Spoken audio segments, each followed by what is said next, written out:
been a member of the faculty for 8 years, holding positions in both the middle school and the high school as a member of the English department. She has been a special education aide, the 7th and 8th grade language arts and English teacher, and she currently teaches English 11, English 11 Honors, and Creative Communications. Lauren supervises a number of student activities, which include Community Services Club and Senior Class Advisor. She is actively involved in the middle school performances and prepares our students for the ACT and SAT tests. She has watched as these graduates transform from nervous underclassmen into confident, responsible adults. In her final role as Senior Class Advisor, Ms. Macejko will recognize the class of 2015.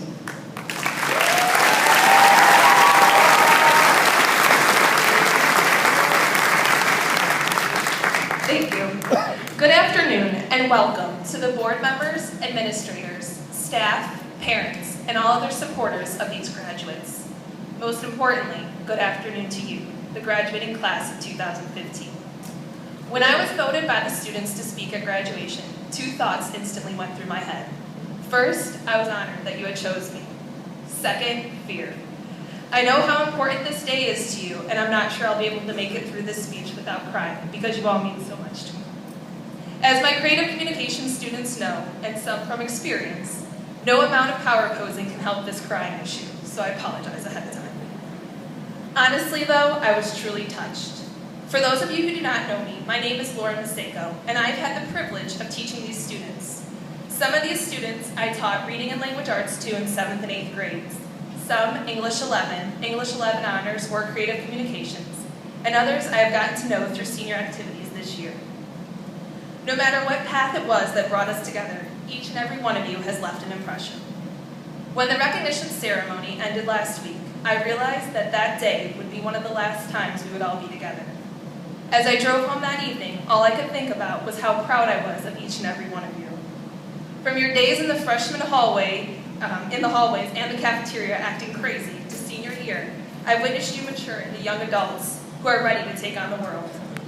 Many of you have already had faced the real world, and throughout the last 2 years especially, I have seen you through the good times and the bad times. But in the end, you've all overcome the obstacles that were put in front of you. It is said that when we take teaching classes in college, that a teacher's main goal should be to influence as many students' lives throughout his or her career.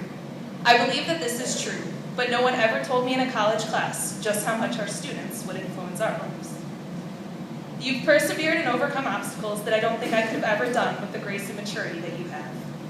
I've been an ear to many of you through dilemmas like finding the right prom dress, to how to write citations in a paper, to breaking up with a significant other and getting back together and breaking up again. But I've also been an ear to those of you in more serious situations, like finding yourself, losing a loved one, getting over events or illnesses, or just realizing how amazing you truly are. You've taught me that even on the worst days, a simple smile, a question of concern asking what's wrong, a conversation in the lunchroom, a special high five or a handshake can make a world of a difference. You've taught me that anything is possible if you truly want it, and whatever obstacle is put in front of you, you can overcome it. The last few weeks have been filled with obstacles and a roller coaster of emotions, especially with activities such as the senior trip to Chicago, senior week, prom, and even the senior luncheon.